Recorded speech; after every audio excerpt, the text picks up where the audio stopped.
دھندا یہ اس کی ہے پسند. یہ ہے اگلی آزاد نظم کا موضوع، اور یہ جگر جالندھری صاحب کے ایک شعر سے متاثر ہو کر لکھی گئی ہے. ان کا شعر ہے: جس بشر کی بندگی پر تجھ کو اتنا ناز تھا، جس بشر کی بندگی پر تجھ کو اتنا ناز تھا، پیٹ اپنا بھر رہا ہے تیری مورت بیچ کر. جس بشر کی زندگی پر تجھ کو اتنا ناز تھا، پیٹ اپنا بھر رہا ہے تیری مورت بیچ کر. اور اپنے تاثرات کچھ اس طرح ہیں. عرض کیا ہے کہ یہ ایک مورتیکار ہے اور پیٹ سے لاچار ہے، اپنا خدا تراش کر بیچے بھی نہ تو کیا کرے. بندہ تو یہ اسی کا ہے، دھندا یہ اس کی ہے پسند. دھندا یہ اس کی ہے پسند، اپنے خدا کو بیچ کر گھر بھر کا پیٹ پال کر. شکر خدا کے بعد یہ اس مورتی کے سامنے جو کل ہے اس کو بیچنی، اس کو نمن کرے گا یہ. یہی تو اس کا کام ہے، یہی تو اس کی صبح ہے، اور یہی تو اس کی شام ہے.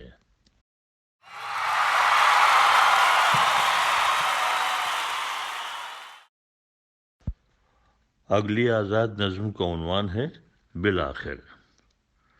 اس نے سوال کیا: شادی کر کے آپ کو کیا ملا؟ ہم نے کہا: اچھا گھر مثل جنت ہے، دارالسکون ہے. شادی ذہنی و جسمانی آسودگی کا وسیلہ ہے. بولے: یہ سب کہنے کی باتیں ہیں، آسودگی کی ہزار کھاتے ہیں. مجھے دیکھو، آزاد پنچھی ہوں، جہاں چاہا دانا چگا اور جب چاہا اڑ لیے. نہ بیوی کا دکھڑا، نہ بچوں کا رونا، نہ آٹے دال کی فکر. غرض یہ کہ ہر جھنجھٹ سے آزاد. ماں بدولت عیش کرتے ہیں، ماں بہنیں سیوا کرتی ہیں. کوئی 10 سال بعد دیوا شریف کے میلے میں ان سے ملاقات ہوئی. میں نے پوچھا: کہو بھائی، کیا حال چال ہے؟ شادی وادی کی، گھر ور بسایا؟ بولے: اجی شادی کہاں، ہم تو بے حال ہیں، رو بزوال ہیں. بہنیں گھر کی ہوئیں، ماں اللہ کو پیاری ہو گئیں، اور اب میں بھی 45 کے لپیٹے میں ہوں. سیاہ سفید بالوں میں دہنے ہاتھ کی انگلیوں سے کنگھا کیا، بال سنوارے، پھر کھنکھارے. کچھ لمحے غور کیا، پھر ساحر لدھیانوی کی طرح بولے: سوچتا ہوں کسی بیوہ سے شادی کر لوں. یہ سن کر ہماری بھی شہرگ پھڑپڑا اٹھی. ہم نے بھی جواباً مجاز لکھنوی کا برجستہ جملہ دہرایا: اجی بیوہ سے کیا، کسی سے کر لو، بیوہ تو خود ہی ہو جائے گی.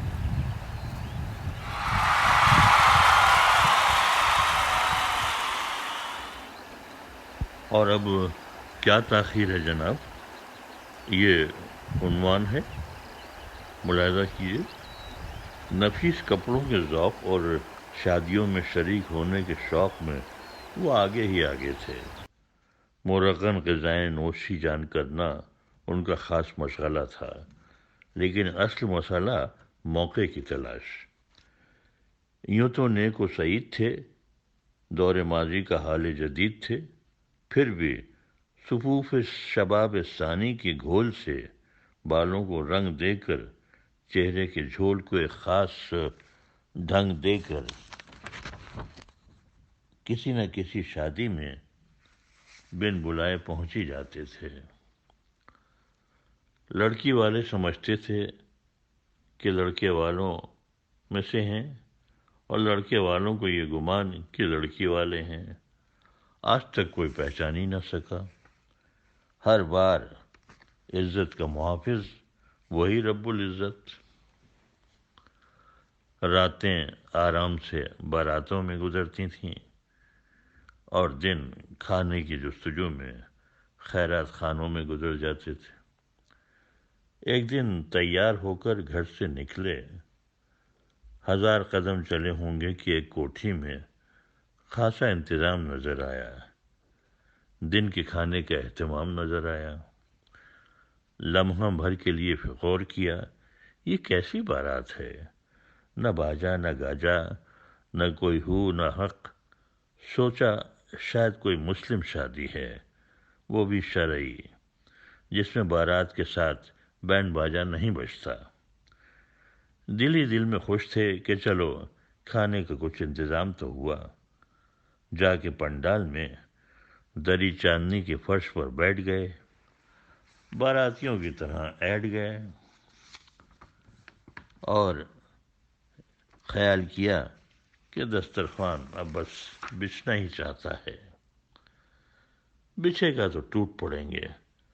دسترخوان بچھنے کا انتظار کیا، پیٹ میں دوڑتے بھاگتے چوہوں نے بے قرار جب کیا تو خیالی پلاؤ کو پکاتے رہے، پیٹ کی آگ بجھاتے رہے، لیکن جب کافی دیر ہو گئی، نہ قاب آئی نہ سالن کے پیالے آئے، تو یہ بھولے بھالے ایک صاحب سے پوچھی بیٹھے، کیا تاخیر ہے جناب؟ جواب ملا، ابھی میت نہلائی جا رہی ہے۔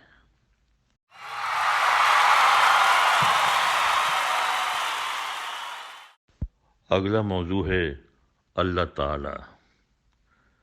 لوگوں نے جب پریس میں چھپے ہوئے طنزیہ اور مزاحیہ شاعری کے مجموعے آٹھواں عجوبہ میں اللہ کے ساتھ تعالی کی جگہ تالا لگا ہوا دیکھا، یعنی جب قفل لگا دیکھا، تو سوچا کہ شاعر کو تعالی کی سپیلنگ نہیں معلوم ہے، لیکن یہاں اللہ کے ساتھ تالا یعنی لاک لگانے کا بھی ایک مطلب ہے۔ لیجئے ملاحظہ فرمائیے۔ اندرون محل 20ویں صدی کے اوائل کی یہ مسجد ایک صاحب خانہ کی ہے جنہیں اپنے کاروبار اور سود و زیاں سے فرصت نہیں، یعنی نفع نقصان سے۔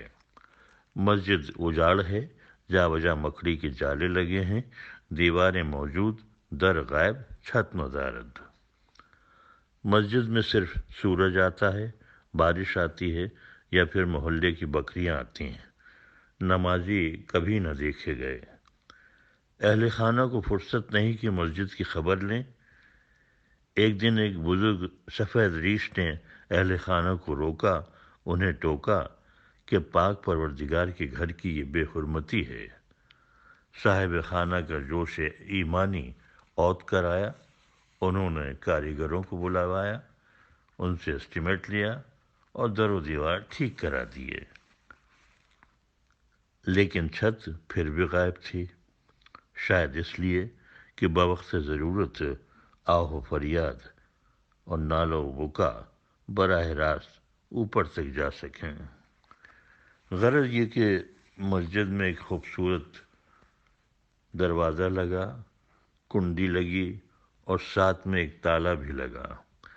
اب مسجد بالکل محفوظ ہے، مستقل بند رہتی ہے، بکریاں نہیں آتی اور نمازی تو پہلے کی طرح بھی نہیں آتے، گویا پہلے اللہ تعالی رہتا تھا، اب صرف تالا رہتا ہے۔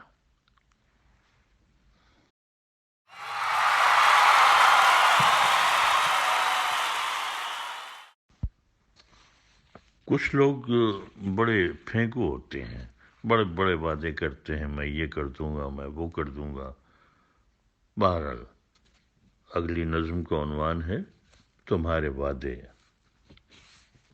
وعدہ یعنی مصمم ارادہ، فکر کو عمل میں لانے کی جستجو۔ وعدہ یعنی مصمم ارادہ، فکر کو عمل میں لانے کی جستجو، لیکن تمہارے وعدے ہلکے پھلکے، گول مول، نازک اور کمزور، بالکل انڈوں کی طرح آسانی سے ٹوٹ جانے والے۔